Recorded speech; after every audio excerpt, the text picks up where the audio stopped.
azizligin halqin sen sunuqdular harlanmasın külüp külüp baksun İşlevermey gece gündüz çimenlerde yürüp baksun İşlevermey gece gündüz seyle kılıp yürüp baksun Seher kullar tegmesin şu dihkan atılara Onensiz mi öter günümün bir çapalara İnsan bulsan yetkine dostum Varlığın kadriye Armanığa yetmegenler yetip baksın İnsan bulsan yetkine dostum Ularның kadriye Armanığa yetmegenler yetip baksın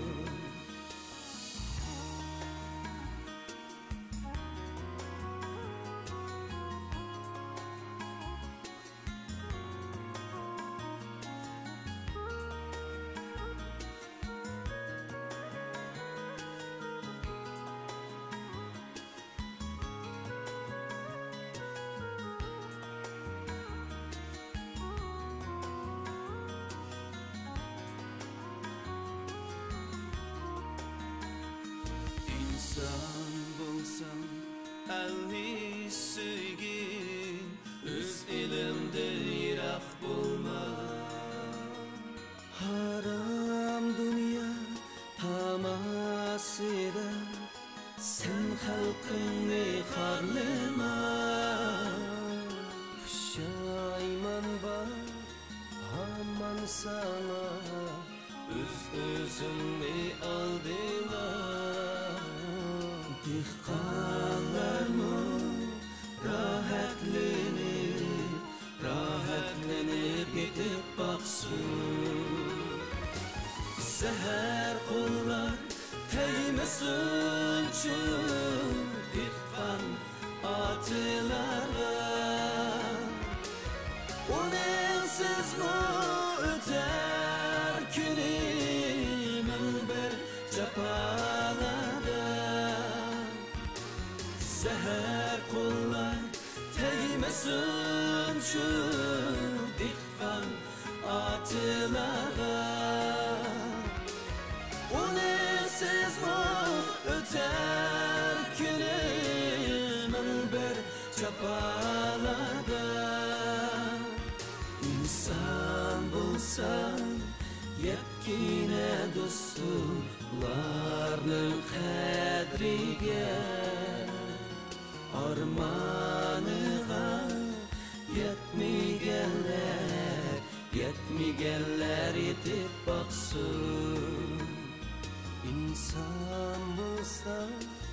yetkine dostum Ularның kadriye Armanığa yetmegenler yetip baksın Dihqan bilen bağlar güzel Bağlarni xazan qilma Şu bağlarni perviş etken Aziz halkını xor qilma Dihqan bilen bağlar güzel Bağlarni xazan qilma Şu bağlarni perviş etken Aziz halkını xor qilma Şu bağlarni perviş etken aziz xalqingni xor qilma. Shu bog'larni parvish etgan aziz xalqingni xor qilma.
yaxşı